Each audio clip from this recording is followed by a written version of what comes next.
Okay. All right, good afternoon. It is Thursday, March 6th, and we are working with fractions in class. But I have a funny measurement joke for us. Why did the student bring a ruler to class? To measure how long they slept. This is really funny. I thought that was great. Okay. We can get started on the homework. Homework, it's getting tougher and tougher because we have to do equivalent fractions for our fractions when we're adding or subtracting them. So let's go through that today. We're finding common denominators. Basically, one kind of smart cut way of doing it is by multiplying our denominators and finding a common multiple that way. So in this case, one denominator is 9, the other denominator is 4. 9 times 4 we know is 36. So if we make 36 our new denominator, we can then go and find the new fractions, the equivalent ones based on our form of 1. Okay. And then we have our new fraction numerators, and then we can do whatever, we can operate with whatever we were asked to do. Okay. So we're going to do that in the work today. And yeah, Francine, she wants to find a total of 2/3 cup of blueberries and 5/8 cups of raspberries. Which of the following could she use as a common denominator? What's going on here with my, I don't know why it's doing that. To solve the problem. All right, so Francine, 2/3 and 5/8. Okay, so basically she wants to add them. That's what total means. But I would definitely need a new denominator. So let's see. Do you think 12 could work? That would work for 3, but 8 doesn't go into 12. So that one's done.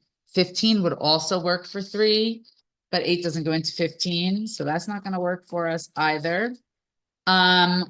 16 works for 8, right? 8, 16, but it does not seem to work for 3. 3 goes into 15 and then 18. And what about 24? 24, our friend 24, is 3 times 8, and that is 24, which means I could multiply by this form of 1 and this form of 1 to keep the original fractions identity, right? Okay, and that was my little pose at the end. Okay. Also, I just got the information that I read the joke wrong. So I'm just going to go back to it so we can make sure we're all on the same page.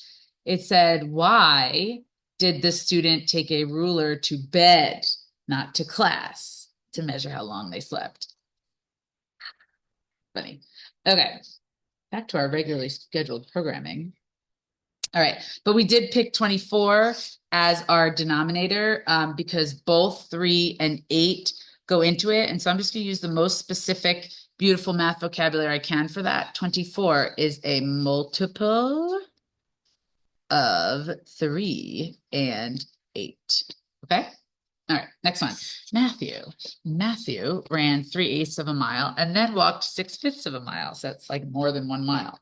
Which pair of fractions can we use to find out how far he traveled? So he has, looks like we're combining. So we have 3/8. I'm going to write this vertically and 6/5. Hello, Miss Parker. I do have scissors. If you look in the drawer underneath the Hello Kitty tissues. Okay. So if I am finding the sum of these, let's see what they have for us in store. Ooh, they all have 40 as the denominator, which is great, which means if I'm getting 40, okay, I'm multiplying by 8, by 8, by 5, by 5. These are my forms of 1 that keeps the original number's identity. So 6 times 8 would be 48. And 3 times 5 is 15. So let's look for that. So in this case, I solved the problem and I solved the problem instead of just like looking for the answers. And so that's cool. All right. And We're going to take a little jump back and work on some standard algae.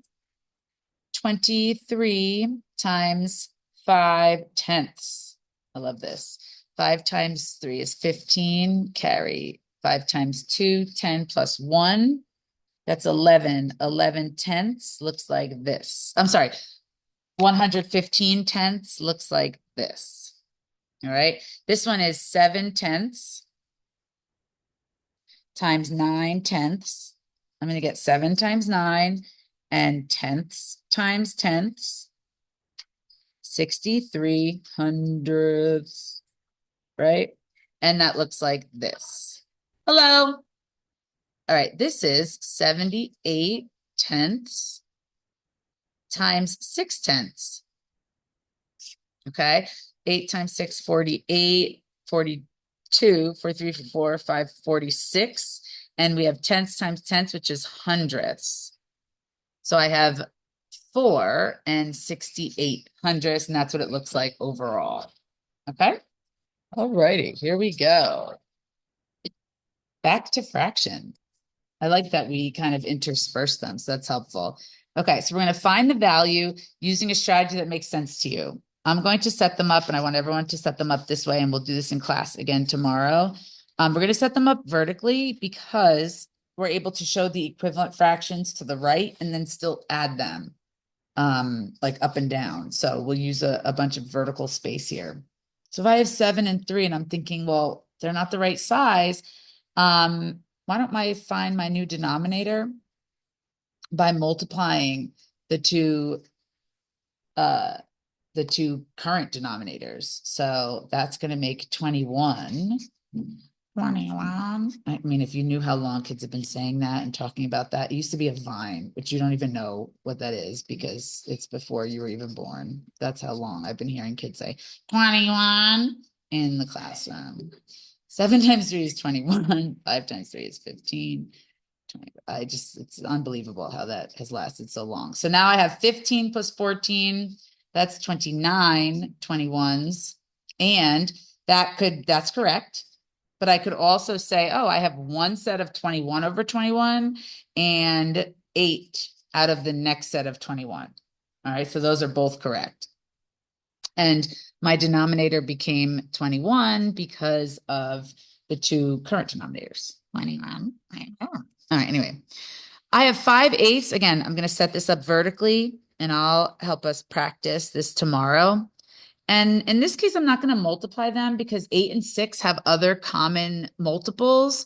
For example, 24.